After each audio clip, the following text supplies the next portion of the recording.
Hello students, दृश्य success academy online classes में एक बार पुनः आपका स्वागत है। मैं विशाल सर एक बार पुनः आपका स्वागत करता हूं। आज मैं अपने सुपर टेट जूनियर संडे को होने वाली आगामी परीक्षा जीआईसी लेक्चरर, साथ ही साथ बहुप्रतीक्षित एक और वैकेंसी एलटी के जो मेरे स्टूडेंट तैयारी कर रहे हैं उनके लिए रोमांटिक एज से कनेक्टेड दूसरा वीडियो लेकर आया हूं हिस्ट्री ऑफ इंग्लिश लिटरेचर में। तो मैंने ऊपर लिखा है history of English literature romantic as poetry part 2।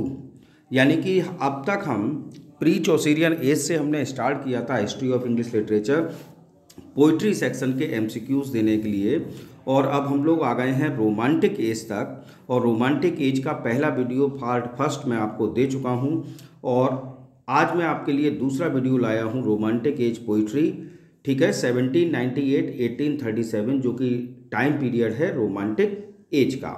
तो आज हम लोग बहुत महत्वपूर्ण रोमांटिक एज के पोइटिक सेक्शन को लेकर जो मोस्ट इम्पोर्टेंट एमसीक्यूज हो सकते हैं उनकी बात करेंगे। तो इस वीडियो में आपके लिए 50 क्वेश्चंस लेकर आया हूं। पहला क्वेश्चन हम लोग स्टार्ट करते हैं। The verse of Byron's Childe Harold was influenced by. Byron साहब का एक वर्क है, नाम है चाइल्ड हेरोल्ड। यह वर्क बायरन साहब का किस पोइट से प्रभावित है? मिल्टन, स्पेंसर, शेक्सपियर या पोप? तो आंसर होगा आपका बी, स्पेंसर साहब। ठीक है ना, कौन सा? स्पेंसर साहब। चलिए दूसरा क्वेश्चन बात करते हैं। Which canon of Childe Harold was more frequently read any other work of Byron.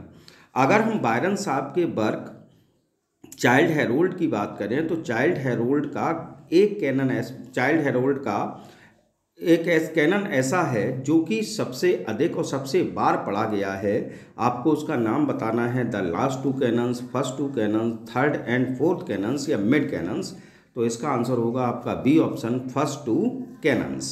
चलिए अगला question. Who wrote the witch of Atlas. The witch of Atlas जो वर्क है उसके लेखककार का नाम। तो क्वेश्चन आपका है who wrote the witch of Atlas. Witch of Atlas के रचनाकार का नाम आपको बताना है। ऑप्शन आपके सामने है स्कॉट, वर्ड्सवर्थ, ब्लैक या शेली। तो इसका राइट आंसर है आपका ऑप्शन डी, शेली साहब। अगला क्वेश्चन आपका आता है हु रोट एडोनिस। एडोनिस के रचनाकार एडोनिस किसने लिखी, आपको नाम बताना है पोइट का। तो हम सब जानते हैं शेली साहब का एक one of the most celebrated work है एडोनिस। तो इसका राइट आंसर है सी, शेली। Question number 5।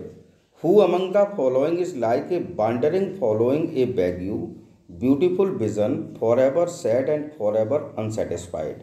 ये लाइन किसके लिए कही गई है? निम्न में से किसको कहा गया? A wanderer following a vague, beautiful vision, for ever sad and for ever unsatisfied. तो भैया ये बात कही गई पीबी शेली साहब के लिए। तो ऑप्शन ए इसका राइट आंसर है। चलिए अगला क्वेश्चन पर आते हैं। Question number 6।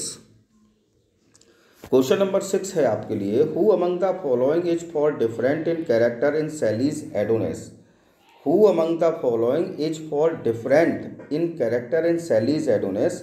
यानी कि नीचे शेली साहब के वर्क एडोनिस के कुछ कैरेक्टर्स के नाम लिखे हुए हैं और पूछा जा रहा है इनमें से कौन सा कैरेक्टर्स जो है वह डिफरेंट है।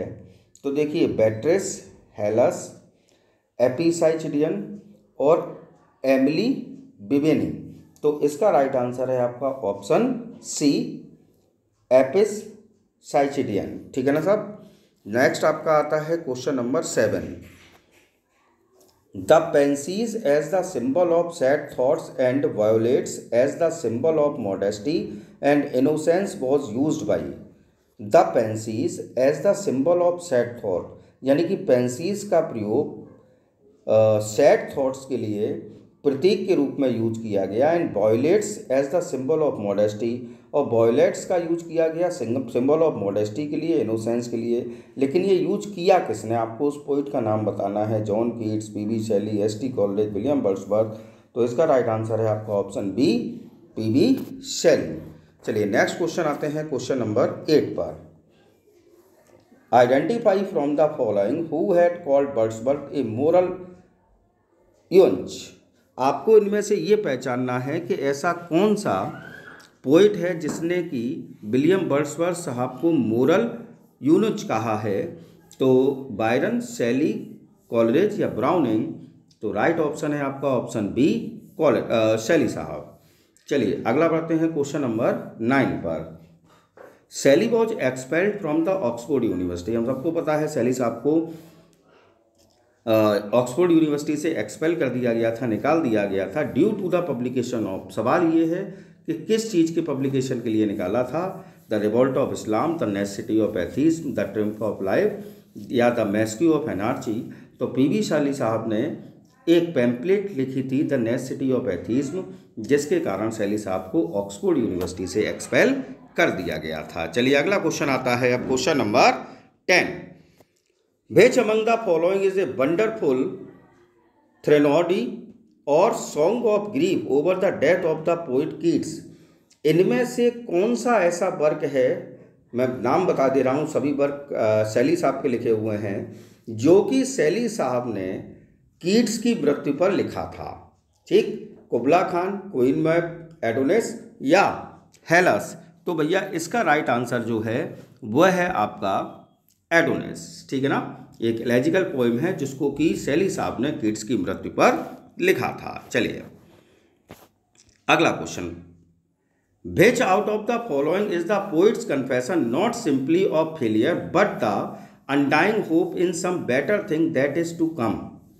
Which out of the following, इनमें से कौन सा ऐसा है जिसमें कि पोइट ने कन्फेशन किया है नॉट सिंपली ऑफ फेलियर, सिर्फ और सिर्फ फेलियर के कारण नहीं, बट ऑफ अनडाइंग होप, बल्कि कभी ना समाप्त होने वाली आशा के लिए, इन सम बेटर थिंग, कि कभी कुछ अच्छा होगा, बेटर होगा, दैट इज टू कम, जो कि भविष्य में आएगा। तो ऐसा उन्होंने किस पोइम में किया? प्रोमेथियस, अनबाउंड, टेलिस्मान, एडोनिस या एलस्टर। तो भैया जब हम इन चारों पोइम की बात करते हैं तो ये चारों पोइम शैली साहब की हैं। तो इसमें कन्फेशन की अगर हम बात करते हैं तो शैली साहब की पोइम एलस्टर जो है वह, इसकी थीम यही है। ठीक है ना, poet's confession not simply of failure but of undying hope in some better thing that is to come. चलिए अगला। We meet characters such as Asia, Hercules, Jupiter in. हमें एक ही वर्क में 3 प्रमुख कैरेक्टर देखने को मिलते हैं। नाम है एशिया, हरक्यूलस, जुपिटर। उस वर्क का नाम आपको बताना है। तो जब हम शैली साहब का प्रोमेथियस अनबाउंड वर्क पढ़ते हैं तो प्रोमेथियस अनबाउंड में ये तीनों पात्र हमें देखने को मिलते हैं, एशिया, हरक्यूलिस और जुपिटर। तो ऑप्शन बी आपका राइट आंसर है। चलिए अगला बढ़ते हैं। Which character was the only one of Shelley's character who seems to be entirely human?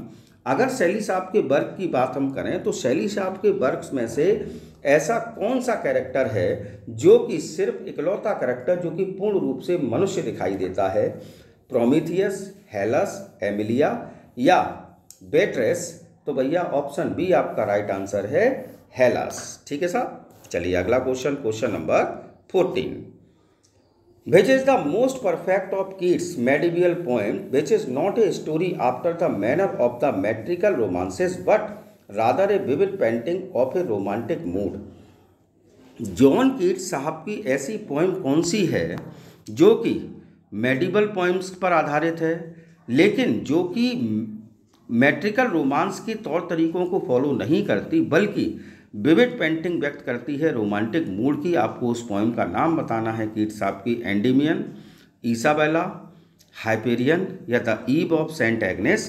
तो इसका राइट आंसर है आपका option D, the eve of Saint Agnes. चलिए अगला क्वेश्चन है आपका question number 15। Who brought the concept of negative capability? Negative capability का जो कॉन्सेप्ट है वो किस पोइट ने दिया? वर्ड्सवर्थ, कॉलरिज, कीट्स, शैली? तो इसका राइट आंसर है आपका जॉन कीट्स साहब ने। चलिए अगला क्वेश्चन आता है, नेगेटिव कैपेबिलिटी किससे जुड़ी हुई है? कीट्स साहब से। चलिए, who has been labelled as an escapist? इनमें से कौन सा पोइट ऐसा है जिसको कि एस्केपिस्ट कहा जाता है? कॉलरिज, कीट्स, ब्लैक या गिब्सन? तो एस्केपिस्ट की अगर लेबल की बात करें, कौन से पोइट को ये लेबल लगा दिया गया कि वो एस्केपिस्ट है, तो इसका राइट आंसर है जॉन कीट्स, ऑप्शन बी आपका राइट आंसर है। चलिए अगला क्वेश्चन आता है, question number 17। Identify the poem from the following in which Keats bears the mark of Hellenism. आपको उस पोएम का नाम बताना है जिसमें इन नीचे दी गई पोएम्स में से कीट साहब bear the mark of Hellenism, जिसमें हेलेनिज्म जो मार्क है वो आया Lamia and Grecian, ode to nightingale, Endymion and Hyperion, या ऑल ऑफ दीज। तो भैया इसका राइट आंसर होगा आपका ऑप्शन डी, यानी कि ऑल ऑफ दीज। हेलेनिज्म की बात करें तो लेमिया और Grecian, ode to nightingale, Endymion and Hyperion, all of these. तो ऑल ऑफ दीज इसका राइट आंसर है। अगला क्वेश्चन आपका आता है, next question, question number 18। Which is the story written by Keats of a young shepherd beloved by a moon goddess. आपको Keats साहब की उस कहानी का नाम बताना है जिसमें कि एक यंग शेपर्ड जो है उससे मून गॉडेस प्रेम करने लगती हैं, Isabella, Endymions, Eve of Saint Agnes, या फेयरी क्वीन। तो इसका राइट आंसर है आपका ऑप्शन बी, यानी कि एंडीमियन पोएम में ये कहानी, ये स्टोरी कीट्स साहब ने प्रस्तुत की है। चलिए अगला क्वेश्चन है आपका, question number 19। Which of the following poets has been said to be endowed with organic sensibility. इनमें से ऐसा कौन सा पोइट है जिसको कि ऑर्गेनिक सेंसिबिलिटी के रूप में उसको प्रदर्शित किया जाता है, कि कहा जाता है कि उसमें ऑर्गेनिक सेंसिबिलिटी है। कॉलरेज, कीट्स, ब्लैक या बायरन। तो ऑप्शन बी आपका राइट आंसर है जॉन कीट्स। चलिए अगला question, which is the pair of lovers Endymion odds not mean in Keats Endymion. इनमें से प्रेमी प्रेमिका का ऐसा कौन सा जोड़ा है जो कि कीट्स साहब के द्वारा लिखी गई एंडीमियन पोएम में नहीं है। वीनस एंड एडोनिस, ठीक है ना, रोमियो एंड जूलियट, ग्लेसस एंड स्किला, और आर्थिथुसा and एल्फियस।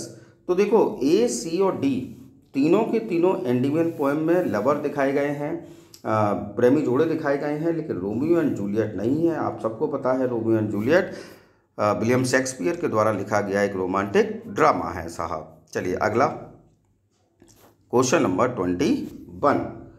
Who wrote the eve of Saint Agnes. Saint Agnes के लेखककार का नाम, सीधा सीधा अभी सेंट एग्नेस को बताया था मैंने, तो जॉन कीट्स इसका राइट आंसर है। चलिए अगला क्वेश्चन आता है, who of the following is known for his Hellenic spirit. इनमें से कौन सा पोइट ऐसा है जिसको कि उसकी हेलेनिक स्पिरिट के कारण जाना जाता है। तो इसका आंसर है आपका ऑप्शन डी, यानी कि जॉन कीट्स। चलिए अगला, who is Adonis of the poem Adonis. जब हम कीट्स साहब की पोएम एडोनिस पढ़ते हैं, जब हम एडोनिस पोएम का अध्ययन करते हैं तो एडोनिस में एडोनिस कौन है, लॉर्ड बायरन है, जॉन कीट्स हैं, शैली स्वयं है, और नन ऑफ दीज। यानी कि शैली साहब के द्वारा लिखी गई पोएम एडोनिस का जब हम अध्ययन करते हैं तो उसमें उन्होंने एडोनिस किसको कहा है, तो एडोनिस उन्होंने कहा है जॉन कीट्स को, क्योंकि एडोनिस कीट्स साहब की मृत्यु पर शैली साहब ने लिखी है, तो एडोनिस उन्होंने जॉन कीट्स को कहा है। चलिए क्वेश्चन नंबर 24 की बात कर लेते हैं। The patriotic song is often prescribed for school anthologies in India. Bharat में पैट्रियोटिक सॉन्ग हम जानते हैं कि स्कूल एंथोलॉजीज में पाए जाते हैं। Breathes the there the man with soul so dead who never to himself hath said this is my own native land who is the poet. ये लाइन किसकी है?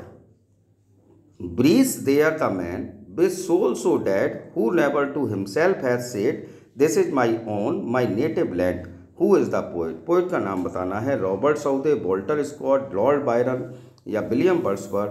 तो भैया इसका राइट आंसर है राइट आंसर आपका है ऑप्शन नंबर बी, यानी कि वॉल्टर स्कॉट। तो ये लाइन जो है, breathes there the man with soul so dead who never to himself has said this is my native land, ये लाइन जो है वो वॉल्टर स्कॉट के द्वारा लिखी गई है। चलिए साहब अगला, Who wrote the poem by the name The Shepherd's Calendar that was published in 1827? आपको उस पोएम का नाम बताना है जो कि शेपर्ड्स कैलेंडर नाम से 1827 में पब्लिश हुई। तो कौन उसके पोइट हैं? जिस पोइम को शेपर्ड्स कैलेंडर नाम से 1827 में पब्लिश कराया गया, तो आंसर है आपका ऑप्शन सी, जॉन क्लेयर साहब की पोइम है, द शेपर्ड्स कैलेंडर नाम से पब्लिश हुई है 1827 में। चलिए अगला, Keats called as the egotistic sublime. किसने कीट्स को एगोटिस्टिक सबलाइम कहा? क्या कहा? Egotistical sublime. तो साहब विलियम वर्ड्सवर्थ ने कीट्स को कहा है एगोटिस्टिकल सबलाइम। चलिए अगला, question number 27, Wordsworth in his poem dash tells scholar to do away with books and make nature his teacher. William Wordsworth साहब ने अपनी कौन सी पोएम में विद्वानों को, स्कॉलर्स को ये कहा है कि अपनी किताबें उठाकर रख दीजिए और प्रकृति, नेचर को अपना टीचर बनाइए? तो उस पोएम का नाम आपको बताना है। तो नाम है साहब टेबल टर्न। कौन सा नाम है साहब पोएम का? Tables turn. ऑप्शन बी आपका राइट आंसर है। चलिए अगला क्वेश्चन आता है आपका question number 28, these lines about French revolution. नीचे लिखी गई लाइन्स जो है वो फ्रेंच रेवोल्यूशन के बारे में हैं। Liberty the soul of life, shall reign, shall throb in every pulse, shall flow through every vein, were written by. ये लाइन किसके द्वारा लिखी गई हैं? तो साहब ये लाइन जो हैं वो लिखी गई हैं एस.टी. कॉलेज साहब के द्वारा। तो ऑप्शन सी आपका राइट आंसर है। चलिए अगला question, question number 29, the poetry of Wordsworth and college was notably influenced by. अगर हम बात करें वर्ड्सवर्थ और कॉलेज साहब की पोइट्री की, तो कहा जाता है कि इनकी पोइट्री जो है वो इन्फ्लुएंस्ड हैं, प्रभावित हैं किससे? द नेपोलियनिक वार से, ग्लोरियस रिवॉल्यूशन से, फ्रेंच रिवॉल्यूशन से या पुअर लॉस से। तो ऑप्शन इसमें जो है वो आपका सी राइट आंसर है, द फ्रेंच रिवॉल्यूशन। चलिए अगला question number 30, the book of the church and Sir Thomas Moore was written by. दो पोएम के नाम आपके लिए लिखे गए हैं, the book of the church और सर थॉमस मूर। ये दोनों पोएम्स किसने लिखी? कॉलेज ने, ब्लैक ने, सौदे ने या जॉन कीट्स साहब ने? तो भैया इसका राइट आंसर है आप, तो इसका राइट आंसर आपका जा रहा है ऑप्शन सी, रॉबर्ट सौदे की ये दोनों पोएम्स हैं, the book of the church और सर थॉमस मोर। चलिए अगला question, question number 31, dash wrote blank verse tragedies such as Cain, Manfred, Marino, Faliero and the deformed transformed. उस लेखक का नाम बताइए जिसने ब्लैंक वर्स में इन ट्रेजेडीज को लिखा है। स्कॉट, बायरन, गॉडविन या कॉलडेज? तो ऑप्शन बी आपका राइट आंसर है, बायरन साहब। चलिए अगला question, question number 32, in Shelley's hymn of Pan the Greek god Pan fights with. Shelley साहब का एक वर्क है हाइम ऑफ पेन। जब हम हाइम ऑफ पेन को पढ़ते हैं तो उसमें दिखाया गया है कि ग्रीक गॉड है एक पेन, वह किसके साथ युद्ध लड़ता है? जीएस से, टिटैन से, अपोलो से या ऑल ऑफ दीज? तो ऑप्शन डी आपका राइट आंसर है, जीएस से भी, टिटैन से भी और अपोलो से भी। तो ऑल ऑफ दीज। चलिए अगला question number 33, dash is a rhapsody celebrating platonic love, the most impalpable and so one of the most characteristic of all Shelley's work. Shelley साहब के उस वर्क का नाम आपको बताना है जिसके लिए कहा जाता है रैप्सोडी सेलिब्रेटिंग प्लेटोनिक लव, जिसमें प्लेटोनिक लव उन्होंने दिखाया। साथ ही साथ the most impalpable and so one of the most characteristics of Shelley's works. तो भैया हेलस, एमिलिया विवियनी, एपिसिडियन या बेट्राइस? तो ऑप्शन सी आपका राइट आंसर है, एपिसिडियन। ठीक है ना साहब। चलिए अगला क्वेश्चन आता है question number 34, dash has expressed his dislike for poetry that has a palpable design upon us in one of his letters, has expressed his dislike for poetry। किसने, आपको नाम बताना है पोइट का जिसने कि पोइट्री के प्रति अपनी डिसलाइक प्रदर्शित की है, वो भी काय के आधार पर? पैलेबल डिजाइन अपॉन अस। ठीक, in one of his letters, अपने एक पत्र में। तो वर्ड्सवर्थ ने, शैली ने, कॉलेज ने या कीट्स ने? तो ऑप्शन डी आपका राइट आंसर है, जॉन कीट्स साहब ने। चलिए अगला, Bliss was it in that dawn to be alive, but to be young was very heaven। ये लाइन किसकी है? Bliss was it in that dawn to be alive, but to the young was very heaven, Keats, Coleridge, Wordsworth या Blake? तो option C आपका right answer है, William Wordsworth साहब की ये लाइन्स हैं। चलिए अगला, who wrote hymn before sunrise in the vale of Chamouni? किसकी राइट रचना है ये? Hymn before sunrise in the vale of Chamouni, Wordsworth, Blake, Coleridge या पोर्टर? तो भैया ऑप्शन सी आपका राइट आंसर है, कॉलेज साहब की ये रचना है। चलिए question number 37, who said about college poetry? किसने कॉलेज की कविता के बारे में कहा? All that he did excellently might be bound up in A 20 pages. जो भी कुछ कॉलेज साहब ने लिखा है वह 20 पेज में आ सकता है, but it should be bound in pure gold. आप उसको 20 पेज में बांध सकते हैं, लेकिन बांधने के लिए आपको प्योर गोल्ड की आवश्यकता होगी।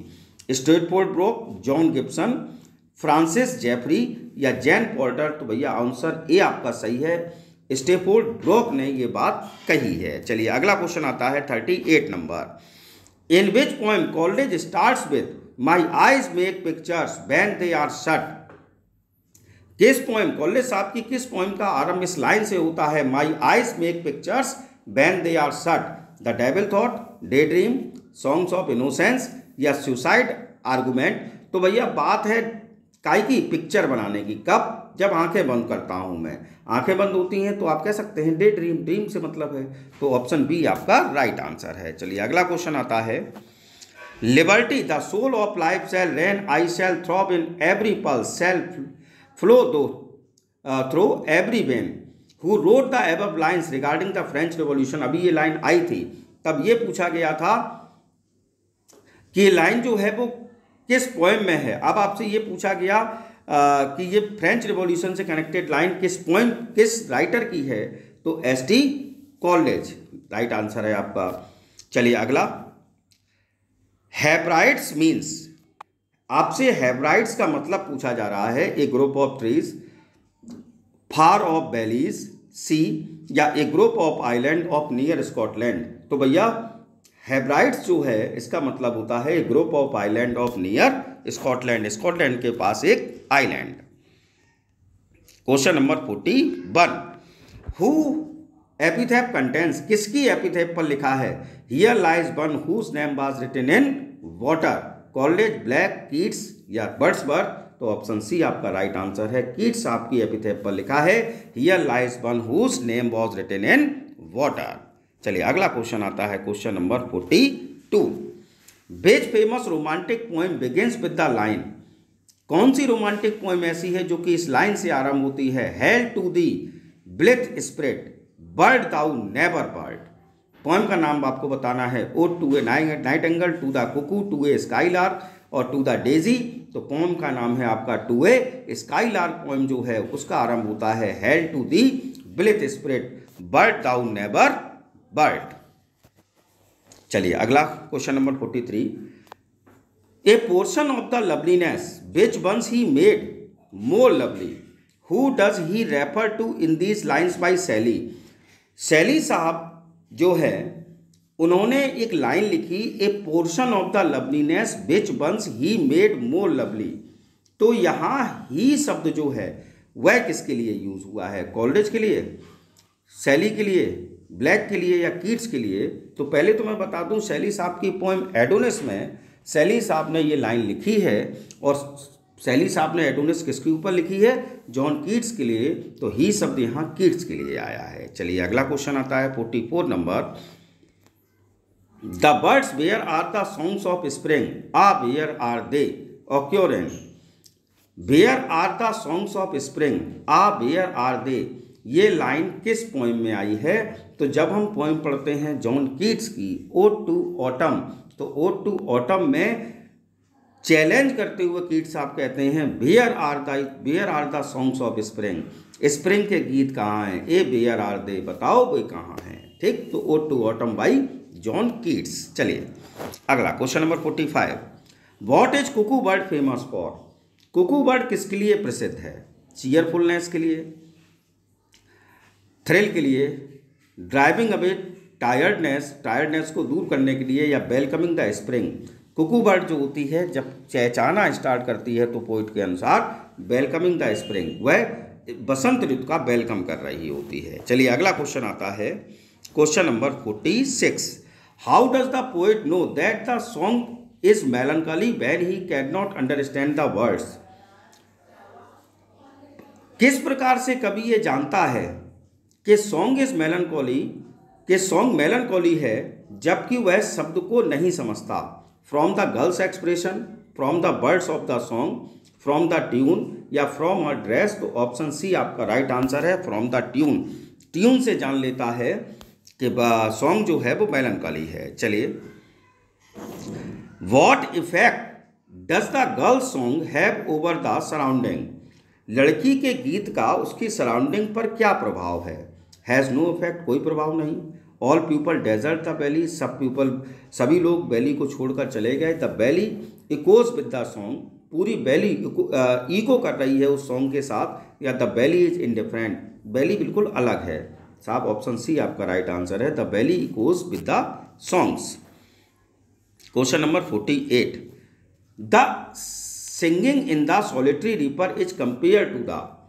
विलियम वर्ड्सवर्थ की साहब की पोएम सॉलिटरी रीपर जो है उसमें सिंगिंग की कंपैरिजन किसके साथ की गई? नाइटिंगेल एंड रॉबिन के साथ, कुकू एंड पीकॉक के साथ, नाइटिंगेल एंड कुकू के साथ, या कुकू एंड आउल के साथ? तो ऑप्शन सी आपका राइट आंसर है, नाइटिंगेल एंड कुकू के साथ।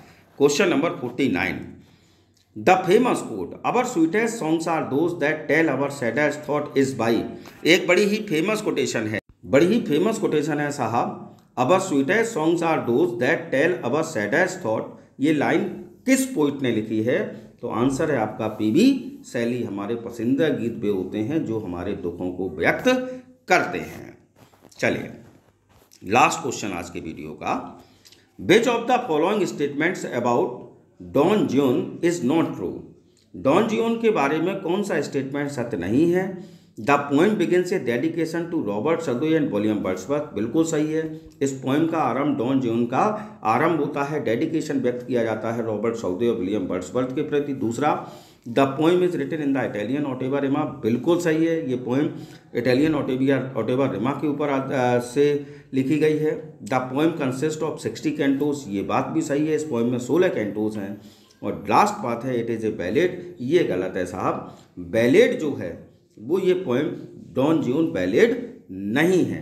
तो ए बी सी आपका सही है। उसमें पूछा गया कौन सा स्टेटमेंट सही नहीं है, तो इसलिए ऑप्शन डी आपका राइट आंसर है। तो आज हमने आपको रोमांटिक एज पोइट्री से कनेक्टेड 50 और क्वेश्चंस दिए। अब इसमें मैं आपको 2 वीडियोस दे चुका हूं रोमांटिक एज पोइट्री से कनेक्टेड, और जो मोस्ट इंपॉर्टेंट क्वेश्चंस हो सकते हैं मैंने प्रयास किया है कि वो सभी क्वेश्चंस आपको मैंने देने का प्रयत्न किया है। आई होप आपको मेरा वीडियो अच्छा लगा होगा, और यदि आपको मेरा वीडियो पसंद आया हो तो प्लीज़ लाइक, कमेंट और शेयर अवश्य करिए। और यदि अब तक आपने मेरे चैनल को सब्सक्राइब नहीं किया है तो please subscribe my channel. Thanks for watching. मौसम का आनंद लीजिए। जय हिंद, जय भारत, और अपने आप को सुरक्षित रखिए।